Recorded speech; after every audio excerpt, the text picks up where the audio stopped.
You're listening to Elevate, the official podcast of Elite Agent magazine for real estate industry sales professionals, property managers, and leaders. Each episode, we bring you behind the scenes coaching, news analysis, exclusive interviews, technology, and more to help you list more, sell more, and elevate your results. To subscribe to the magazine, visit eliteagent.com.au/subscribe. Here is your host, Samantha McLean. Hey, Samantha McLean from Elite Agent. Well, it's ARPM weekend again, and for those of you going along, you'll be treated to an amazing bunch of speakers, professionals and practitioners providing inspiration on all things leadership and property management. One of those speakers happens to be on the cover of EPM this issue, and his name is Michael Love. He's a director of Love & Co. in Melbourne's northern suburbs. Michael is a third-generation real estate leader who is down-to-earth, practical, and through his family ties understands the importance of leaving just a little bit for the next person. Today, Love & Co. has 9 offices including commercial and is going from strength to strength. And while the business may have a 70-year history, under Michael's guidance it is well positioned to innovate and serve the North well into the future. Okay, so welcome to the podcast, Michael Love. Thank you, Sam. It's a pleasure to be here. So I've been dying to ask you some questions about your story because you and your family have had one of the longest running real estate businesses that I know of, certainly. And Ted Love, your grandfather, opened the first branch of Love Real Estate in 1945 after buying a business from his mate, Ted Savage. So the two Teds.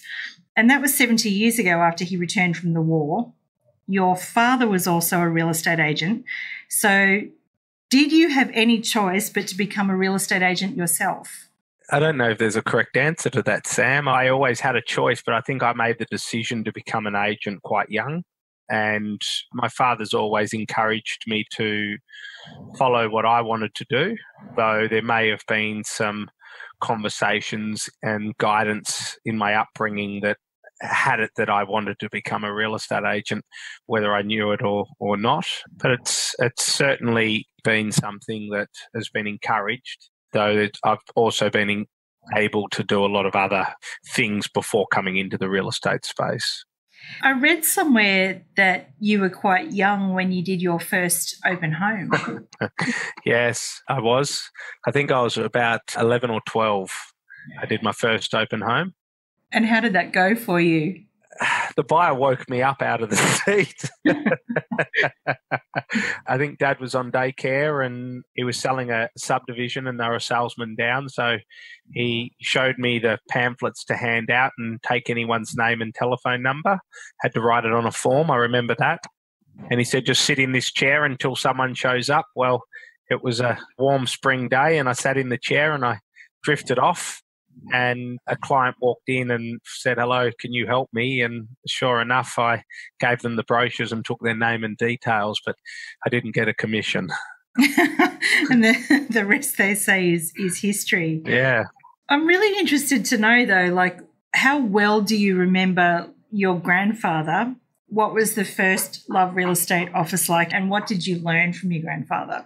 My grandfather and I didn't spend a lot of time together when I was a child as such in and around the office. I used to go to work with Dad and my grandfather sort of came and went as he did. But I think by the time I was old enough to know, my grandfather was working behind the scenes and my dad was more running the business. My learnings from my grandfather came much later. Once I was in the business myself doing property management, I would often go to the VCAT on behalf of an owner, and afterwards I'd always drop in and debrief my grandfather and get some words of wisdom. So that guidance really came as I grew closer to my grandfather in my early 20s. Interesting. Can you remember any of the great pieces of advice that he gave you? Yeah, I certainly draw on his advice from time to time. Having it off the top of my head often isn't when I find it.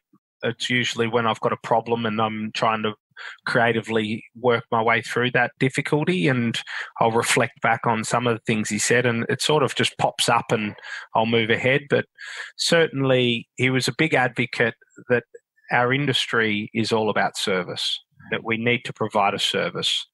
And quite often that you will make decisions which suit you more so than suiting the client as the environment changes. However, at the end of the day, we don't have a product on a shelf to sell as much as we have a service to sell. And we've got to make sure that we're always offering a good service to our clients. And I think that is often the fundamental piece when making a business decision is how will this benefit our clients? As often I'm given ideas on how it will benefit us is innovative, though the test for us really in the office is how will this benefit our clients? Yeah, great test. So your dad, he followed his father into the business, and you've produced this beautiful book called Love Our North. And in that book, it says that he learned from Ted, from his father, the importance of getting things right the first time. And your dad's still in the business. So what is the biggest lesson you think you've learned in business or in life from your father? I'm so grateful to have him every day, working alongside of him and his guidance. I think that there isn't one particular thing, again, that I could say is the only thing other than you want to have a go. Make sure you're doing the right thing and make sure there's something in it for someone else. Again, I think that also, whilst I come up, and as I said, things pop up from what my grandfather had always says when I'm thinking about things, but it's really been something that was instilled in my father and instilled in me is leave a little bit in it for the next person.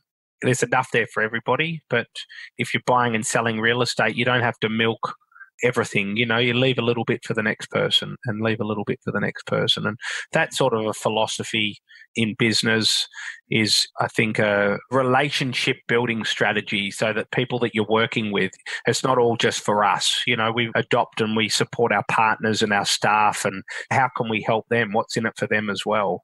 Not just what's in it for us. So that's something my father certainly always guided me on if I'm doing something business related and certainly client related. What's in it for them?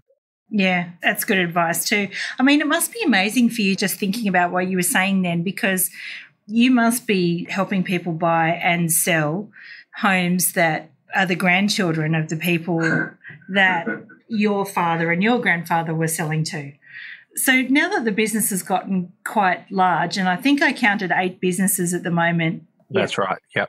So your business is obviously quite ingrained in the community, and both your father and grandfather were instrumental in shaping those suburbs of the north. How do you remain close to the community with the ties handed down by them? I think it's always coming back to what can I offer? How can I help? What's a value that I can offer anybody really is my focal point. I see more and more real estate agents looking for egotistical positions. I think the general public are a little bit over having a real estate agent who's drumming their chest and telling them how wonderful they are.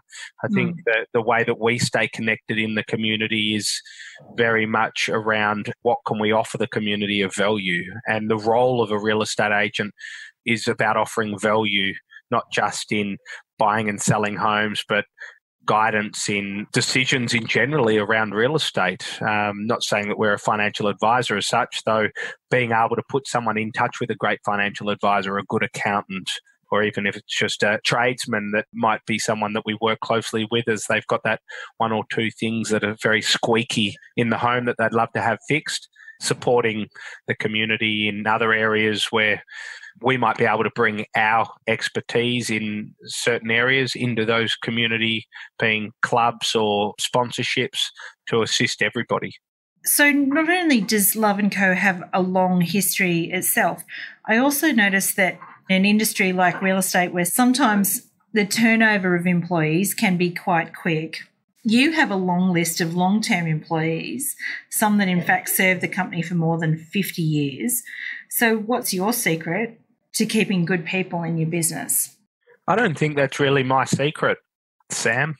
I haven't been here for 50 years, so they've been here because of the good secrets of my father and my grandfather. But looking at how that is, I think comes back to what I said before, leaving something in it for someone else, making sure that they're supported.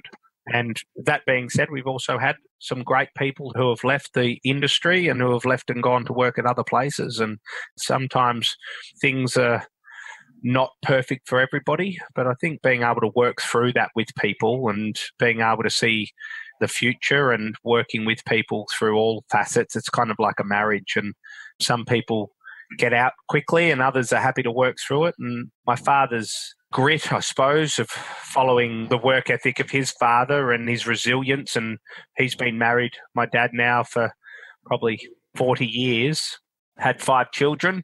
He's got pretty good resilience in relationships and really works to improve and help everybody grow within the organisation. So it becomes a really nice part of your job as a business owner in the development of the team and helping them, even if it isn't to stay in real estate, but to see them develop and move into whatever field they would like to move into. And I think probably that's a nice place to get to, as I'm becoming more and more seeing that as the passion in growing the people within the organisation, because our business is really about our wonderful teams and we're very grateful to have them. In 2011, you rebranded the business. What was the decision behind that, and how hard was it to do that when everyone was so used to seeing the original Love & Co brand? Our brand is forever changing. In 2011, we wanted to just shake up a little bit of how we were. We were very innovative. We've just recently rebranded again in February. And again, it's just showing the difference of how our company's evolving within the marketplace and making sure that we are staying in contact with our ever-changing community. Before we do rebrand, we do a lot of surveys and we do a lot of research into the marketplaces that we serve.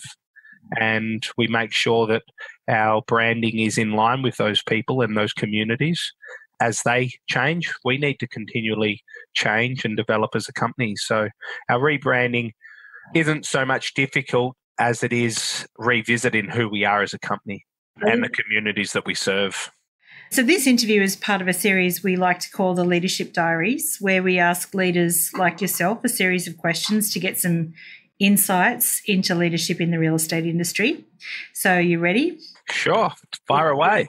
These questions are a bit more rapid fire. Here we go. What does the first hour of your day look like, and how does it go after that? The first hour of my day, what does it look like? Currently, it looks like checking in with my wife and my little one. That first hour can be at whatever hour he decides to wake up. It's my full and undivided attention to him. Then once I make sure that's sort of settled down, I often will do a little bit of a review of my day and plan for whatever it is, emails, get back to anybody for anything I've missed over the evening, try to have breakfast at home if I don't have early appointments, and then get into it. So you've had some amazing mentors in your career, obviously in family. Who are you learning from right now? I've got a number of coaches. I do a lot of reading. At the moment, I'm working with a gentleman by the name of Dan in New Zealand. He's actually just a professional development coach. It's really now moving into just being present and being in the now and staying in my own lane and running my own race. So just really working on that, just getting in touch with, again, my 90-day plans and focusing on the things that are going to bring results as opposed to getting caught in the busyness of everyday business. Yeah, it is so easy to get caught in that. Where do great ideas in your business generally come from? The team.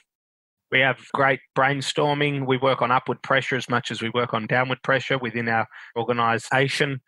There isn't a week that goes by without somebody putting forward a great idea or a great plan, and we SWOT that and talk about it and look at the areas that it could improve or develop, and then we look at implementation. Or it goes onto the list of other things that we're looking to implement and where it sits on the priority of that list. Sometimes the list gets quite long. It can, and we do review the list. Sometimes great ideas occur, but it's just not the right time. So sometimes we need to review back on those lists and look at what we're focusing on. And from there, we will constantly prioritize things and work through what needs to happen. As the environment's constantly changing, there's new challenges. So sometimes things have to be pushed down the list as we deal with particular matters head on. What is your favourite question to ask somebody in a job interview? I don't think that I have a favourite question. I like to find out about people, but fundamentally, if they're not somebody that I would feel comfortable to go and pick my little boy up from school or from kinder, then they don't have the values to work in our team. It's more of a values-based test, I suppose, that I do more so than ask a question. But fundamentally, I look for people with the right values. Skills I'm happy to train, and we do a lot of training around skills training. But I want to make sure fundamentally I'd feel confident that I could send them to pick up my little boy from kinder. And if they fit that realm, I'm pretty comfortable there. What is one characteristic that you think every leader should have? I think they need to be true to who they are. I think that being yourself is what people are far more attracted to than somebody trying to do something that someone else does well. I think that a leader needs to really be honourable to who they are. There's not a particular leader or leadership that suits everyone. And as a leader in general, I think it's really about a truth for your own strengths and weaknesses and realising what they are and just being truthful to yourself and acknowledging who you are rather than trying to be somebody that you're not because someone's told you that's who you should be. I think that's an easy trap to get caught in. Do you think a lot of leaders in the real estate industry, they get caught up in what they should be? And is it hard sometimes when you're having a bad day? How do you get over that? I think we all get caught up in marketing. I think we all get caught up in the idea of how we should be. And I think that's something I've been working on a lot lately, is just really staying focused on where I am now and the opportunities that present me now and staying in my own lane and running my own race. It's a pretty good way to get anxiety when you're working forward and you start making things up in your head that this will happen, and this will happen. I've tried on a lot of different things as far as ideologies of what I should be doing, and some of them felt okay, but some of them didn't fit with me and fundamentally who I am as a person. But I find that when I'm working through, I've had a bad day, I will quite often just really write down of what's actually happened, or am I just caught up in what might happen? And usually things are never as bad as you think they're going to be. Fundamentally, if you just stay present to right now, the worst thing that's happened is it's done. Move on. And if you're working in the future and you're constantly in a place that hasn't occurred yet, it really just is all make-believe. The only thing I'm ever certain of is right now. I think that's really good advice. What's the worst advice you've ever heard given to someone in the real estate industry? 5 a.m. club. If you're not an early bird. You do have a 5 a.m. club. It's just a different 5 a.m. club. Yeah, no, I'm definitely part of the 5 a.m. club. Not the 5 a.m. club I used to be a part of. It's a different one now with a 2-year-old, I can assure you. The worst advice that I've been given, I don't think I've ever been given really any bad advice. It just hasn't necessarily suited me at the time it was given to me. I think any advice is good advice. It's my own ability to process and whether that's going to suit me right now.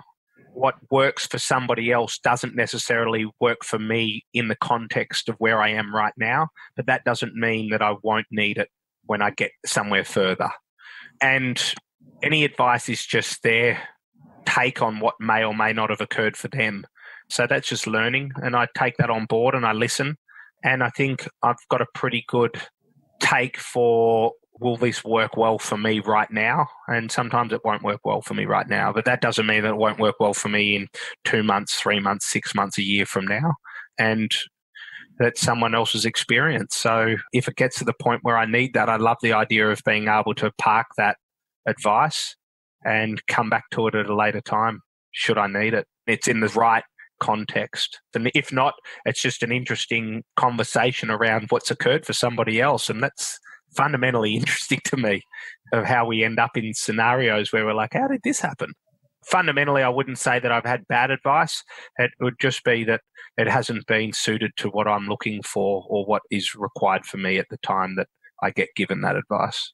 So you're speaking at ARPM 2018 this year, and we're really looking forward to seeing you there. What is one of the biggest messages that you'd like to deliver to the folks attending ARPM?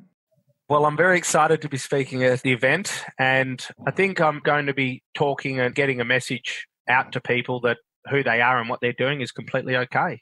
And there's a few little bits and pieces that I won't reveal now, Sam. It might be a showstopper, but fundamentally everyone's really doing the best job they can.